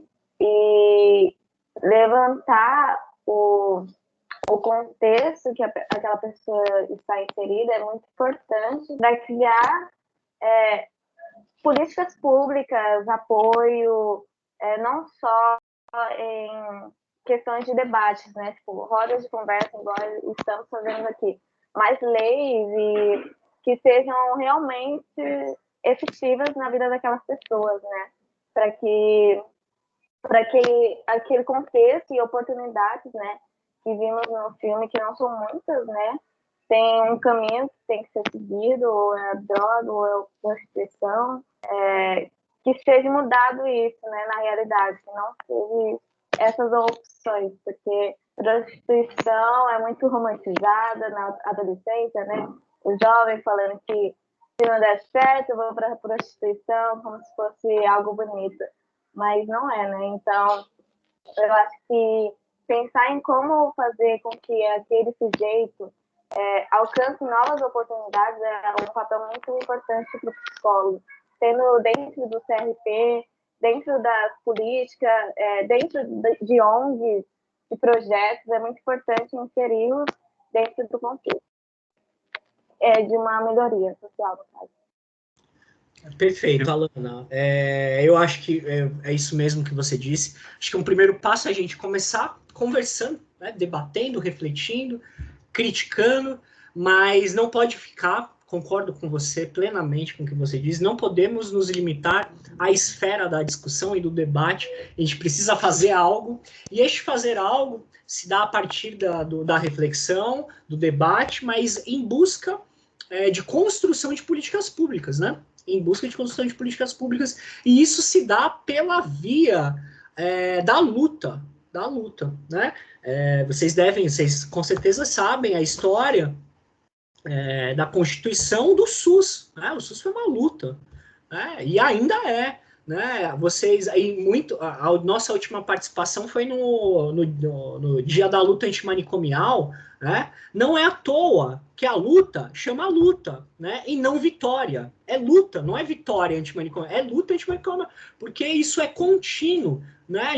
As pessoas que estão ligadas, tanto os profissionais quanto o público ligado ao CAPS, eles lutam cotidianamente contra diminuição de investimento público, de orçamento. Então, tem deliberações acerca do orçamento participativo, é uma construção coletiva e contínua. Então, eu concordo com você, eu acho que é um momento que a gente precisa para dar sustentação das nossas futuras práticas, este momento de debate, para não sair fazendo qualquer coisa, mas também é uma prática fundamentada nessa discussão, mas que essa discussão deve sair dessa dimensão e passar para a dimensão da atuação, concordo, e aí penso que no momento inicial, penso que deve iniciar, esse movimento se inicia numa política de proteção, né, primeiro, para depois de promoção, de acesso a todos os direitos, né, que essa população, assim como todas as outras populações inscritas como cidadãos e cidadãs brasileiras, tem direito, né, Mas concordo com você, a gente tem que sair, sim, da inércia, né? Mas acho que já é alguma coisa, a gente está aqui, né? Olha qual a quantidade de pessoas que está aqui falando no sábado à tarde a respeito disso, né? Eu acho que isso quer dizer alguma coisa. Mas que bom que tem tem alguns aqui falando a respeito disso. Fico feliz. Eu queria, aproveitando esse ponto, né, e aí resgatando bastante o que o Juan e o Caio falaram da ciência e da atuação do psicólogo, a gente também não esquecer que, além da gente ser um agente que fala, a gente também aprender a ser um agente que escuta, né? Porque, às vezes, na faculdade, a gente tem um déficit, né? Dos relatos, das vivências dessas pessoas, de outras visões, de outras teorias. Então, acho que é muito importante a gente ficar sempre atento, né? Para ouvir essas pessoas, para procurar entender o que elas estão dizendo, o que elas estão falando, mesmo que não seja uma teoria acadêmica consolidada, mesmo que não seja uma pessoa que tem uma posição, vamos dizer assim, que é reconhecida pelos seus pares, porque muitas vezes você tem pessoas que só viveram essas coisas, você tem pessoas que são ativistas de movimentos sociais, e essas visões também são válidas e são importantes, né, para que a gente entenda se a nossa teoria faz sentido, para que a gente encontre formas de aplicar a teoria que a gente estuda. Então, ter esse contato, ter essa humildade, né, e abrir espaço para que essas pessoas possam participar, para que elas consigam entrar na faculdade como discentes ou docentes, para que elas possam palestrar, a gente procurar também fazer uma via de duas mãos, né? Não é só a gente leu aqui a teoria, a gente vai te falar o que tem que ser. Não, vamos ouvir as vivências dessas pessoas, os conflitos, como elas lidam, né, com as situações que elas passam, e a gente aprender com isso. Então, eu acho que tem essa... e a gente também, a partir disso, contestar as teorias que nos são apresentadas, né? Ou a forma como essas teorias são apresentadas, a gente falar, não, tudo bem, isso é uma parte, mas não é o todo. Existe uma parte que essa teoria aqui não contempla, ou existe algo que não foi abordado dentro da academia, etc. Isso me lembra muito, Guilherme, um acontecimento recente comigo. Eu vou contar aqui. E aí, isso que você falou é perfeito, né? Porque, veja, é mais ou menos assim, fulano, que tem o problema que eu estou falando, o que você pensa acerca de si próprio? É isso mesmo que está escrito no livro? Tipo assim, vamos conversar? O que você acha a respeito do que você mesmo passa, né? E é isso mesmo, isso tem tudo a ver com aquela questão da ciência enquanto campo de saber verdadeiro, legítimo, superior, né? Eu acho que a gente tem um compromisso de produtores de conhecimento, mas a gente também tem, principalmente como psicólogos, a responsabilidade de nos colocar na posição de ouvinte e de aprendizes também, né? E não só daqueles que detêm o conhecimento e promotores, disseminadores de conhecimento, mas de aprendizes. Você falou de maneira muito sábia. E há um tempo atrás, eu não vou falar o nome da aluna, mas ela perguntou para mim, né, no evento da luta, ela falou assim, professor, você tem algum contato de algum profissional que pode contribuir, falar a respeito, dar uma participação? Aí eu falei assim, olha, eu tenho vários colegas que falam muito bem, mas eu acho que seria muito interessante que vocês convidassem um usuário do CAPS, por exemplo. Ele ia contribuir enormemente com o evento. Ela falou, não, a gente já falou, né? Ela já tinha se antecipado a isso. Eu falei, que bom, né? Porque, veja, a gente fica naquele meio acadêmico que tem a sua legitimidade, tem a sua importância, ela já está legitimada, ela tem a sua importância, o seu valor, mas para além desse campo, também tão tem o valor igual ou talvez maior daquele que está presente, né? Que ele fala de um outro lugar, né? Do lugar próprio que lhe cabe, que é do usuário, né? Ou do familiar do usuário, usuário que eu digo usuário do CAPS, do serviço, né? Ou uma pessoa que já foi desinstitucionalizada, enfim, né? Eu falo isso porque na época da faculdade, eu assisti numa... Foi uma das coisas que mais me acrescentou durante a graduação. Eu eu participava da luta antimanicomial na graduação, e teve um evento, a gente participava, e tinha um bloco, né, que era eu não lembro o nome do bloco, mas era o Bloco da Loucura, que na cidade que eu morava era uma cidade muito ligada ao carnaval, e aí Bloco da Loucura, e os usuários do CAPS, eles montavam, costuravam as roupas e tal, e aí tinha um bloco deles que desfilavam, né? E aí, na luta, eles levaram esse bloco, e essas pessoas, elas foram convidadas a subir para palestrar, né? E eu aprendi demais, eu aprendi muito naquele dia, né? Porque eu aprendi da vivência, e não da... Tudo bem que a teoria também tem a sua importância, mas eu aprendi da vida, né? Da vida daquelas pessoas, do que elas passavam, do que elas compreendiam como a realidade delas, né? E não há nada mais rico do que isso, no meu entender. Então, eu concordo com você. Sabe as palavras aí. É uma boa crítica para o campo da ciência, né? E convidar aqueles que passam para falar.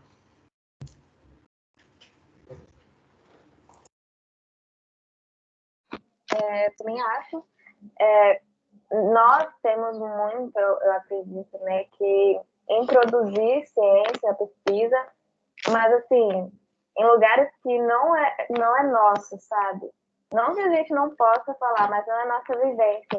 Então é muito complicado isso. Se colocar como se soubesse de um assunto, mas na verdade é só uma opinião e talvez nem se encaixe na pesquisa em si, sabe? Porque não integra as pessoas que vivenciam aquilo. Não tem as falas delas.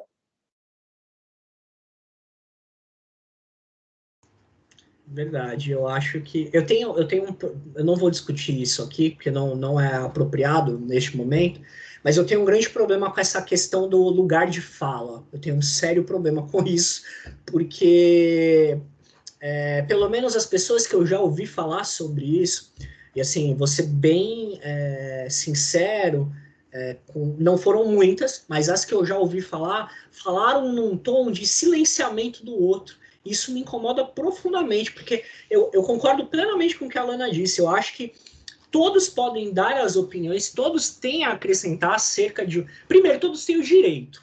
E todos, depois do direito, obviamente que não desrespeitando, não sendo desrespeitosos, nem preconceituosos, discriminadores, têm o direito de falar. Falando a respeito disso, agora, o outro, que tem um lugar de fala, ele tem um lugar de fala porque ele está ali. Ele é o do lugar, né?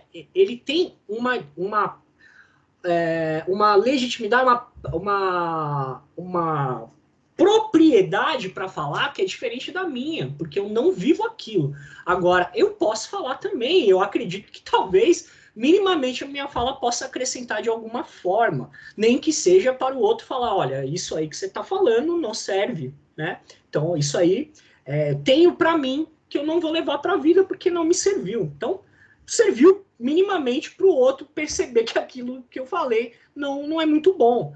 Mas eu concordo com você, eu acho que todo mundo tem o direito de, né? E não discriminando, não sendo preconceituoso, deve falar. A gente tem que tomar muito cuidado, porque essa coisa do lugar de fala, eu não estou falando que você disse isso, Alana, pelo contrário, você sugeriu que falássemos, mas que o outro que está no lugar, ele tem mais propriedade, eu concordo. Mas, assim, eu tenho observado essa questão da polarização da sociedade, fundamentalmente a brasileira, mas isso é observado nos 4 cantos do mundo, né? Essa polarização e essa tentativa de silenciamento, né? Você não tem direito de falar de uma coisa que você não vive. Minha opinião, assim, eu penso isso, né? Enfim, acho que o debate deveria ser mais aberto, mais democrático. A gente está perdendo muito caráter democrático das coisas. Isso me assusta. Mas vamos lutar para que não só a população LGBTQIA+, mas todas as populações e comunidades que se veem de alguma maneira em situação de vulnerabilidade e opressão, nós enquanto psicólogos, né,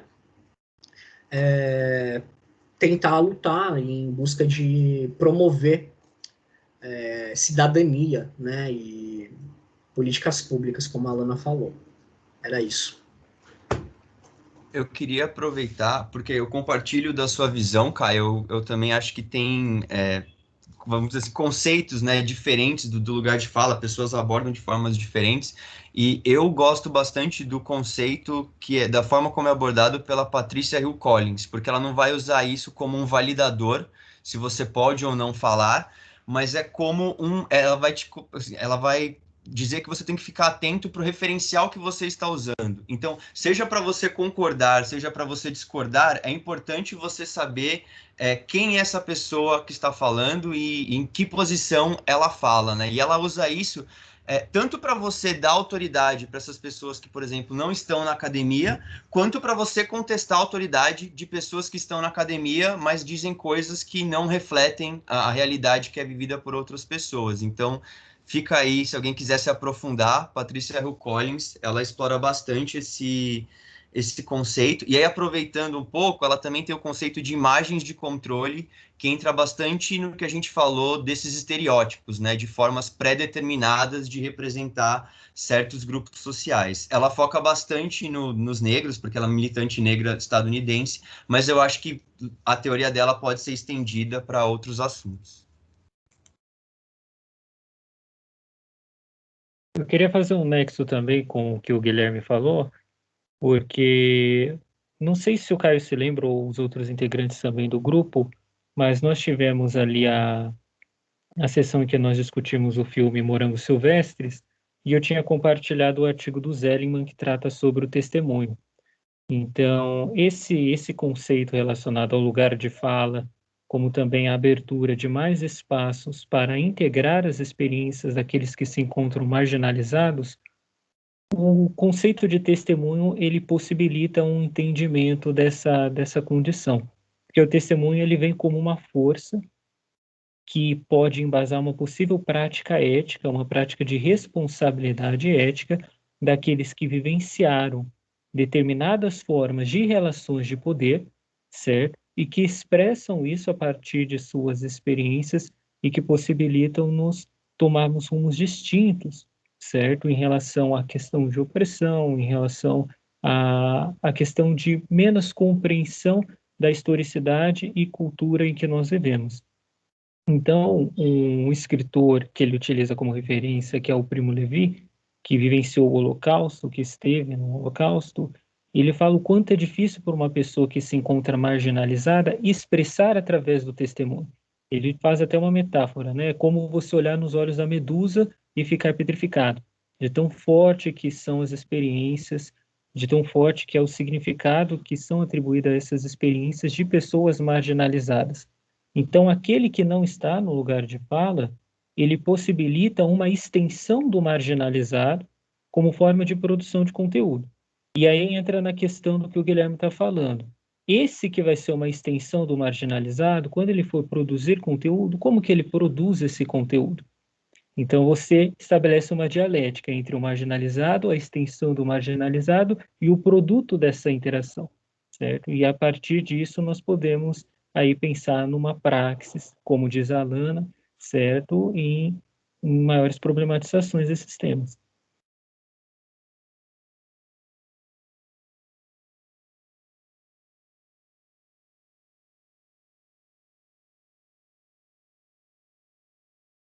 Uma ótima fala. Muito dá pra ver bastante. A gente está encerrando, falta 5 minutos que a gente vai encerrar a session, mas estou aqui disposta a conversar mais sobre. Acho que todas as falas foram muito enriquecedoras. Só falando um pouco mais sobre isso, é igual a gente da Laepso promoveu um evento falando sobre indígenas e não ter nenhum indígenas ali, sabe, para falar sobre a vivência deles. É muito importante mesmo a gente saber que outras pessoas têm que falar sobre as vivências delas, né? Não nós. Mas é isso. Se vocês quiserem falar mais alguma coisa, fica aí. Eu fui um pouco narcisista no começo, porque eu falei só de mim, não falei da Laepso.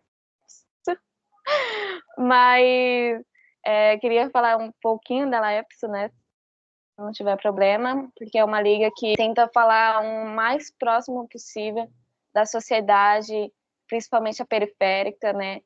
Aqui é o social mesmo, que precisa do social, que precisa do apoio, que precisa das lutas, das mobilizações.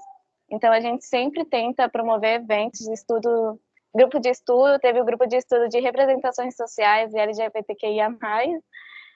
Então, assim, a gente sempre tenta trazer esses debates, fazer esses levantamentos, reflexões, para que a gente consiga também, na prática e ações, desenvolver isso para um bem social e com a ajuda coletiva de todos. Mas fica aí, gente, para vocês falarem o que quiserem.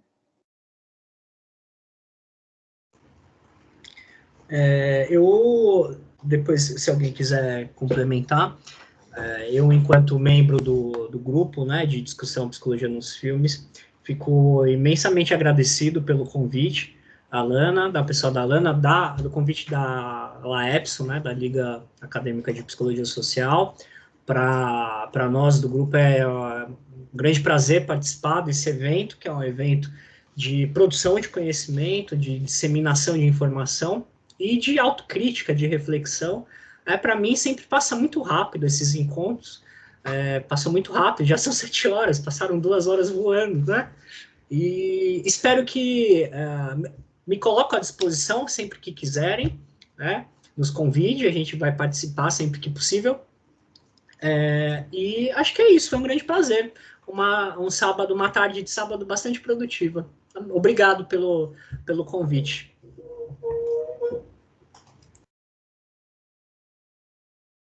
Eu queria falar também que foi um grande prazer, foi muito construtivo, tive muitas informações aí de que até então não tinha, e pude inclusive fazer um questionamento aí de por que não tinha essas informações, né, e com certeza vou buscar mais, porque, querendo ou não, isso bate a nossa porta, inclusive bateu na minha, porque eu tive um paciente aí LGBTQIA+, então bateu na minha porta aí na triagem, né, não foi em atendimento. Mas se fosse atendimento, mas deu tudo certo, graças a Deus, e foi para atendimento. Quem sabe, né? No próximo semestre. Obrigada, viu, gente? Boa noite. Eu queria agradecer aqui todo mundo, né, pela participação, pelas falas. Novamente, estendo aí o convite para participar, seja da Liga de Filmes, seja da Laepso, para conhecerem as outras ligas. E aí, por fim, eu peço desculpas aqui, eu fiquei com a câmera fechada, porque eu estou gravando, quando eu ligava a câmera, o som aqui picotava. Então, é isso. Tá bom. Eu imaginei, Guilherme, se ninguém for falar mais nada, quer dizer, fiquem à vontade para falar, mas eu só queria dizer, antes de vocês interromperem a gravação, para não sair, para a gente fazer um print, uma foto aí para a Lana guardar, de repente fazer a divulgação do evento. Eu também estou guardando, eu já fiz print, tá? Não avisei, mas eu já fiz print. E aí eu guardo aqui para a gente ter de recordação. Tá bom, gente? Então foi um prazer. Ainda bem que o Guilherme reiterou o convite, eu esqueci. Obrigado, Guilherme. E é isso, gente. Valeu. Se alguém quiser falar mais alguma coisa, fiquem à vontade. Muito obrigada a todos. Espero que possa surgir novos eventos. Estamos super disponíveis aí. Ficaria 4 horas conversando com vocês, porque eu aprendi mais de 4 horas, que eu aprendi muito, de verdade. Trocas muito ricas, assim, eu saio daqui muito grata, várias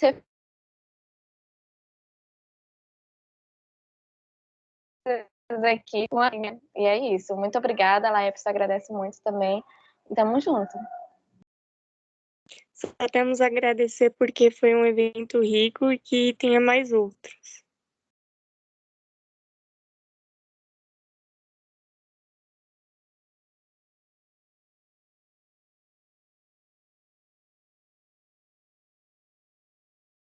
Agradeço também, viu, pessoal? Aprendi muito com vocês. É um tema que eu, particularmente, nunca me adentrei muito, então isso também, para mim, são muitas informações novas, conteúdos que, no meu ver, são de extrema relevância. Então, estar aqui com vocês é abertura para novos olhares. Só tenho a agradecer.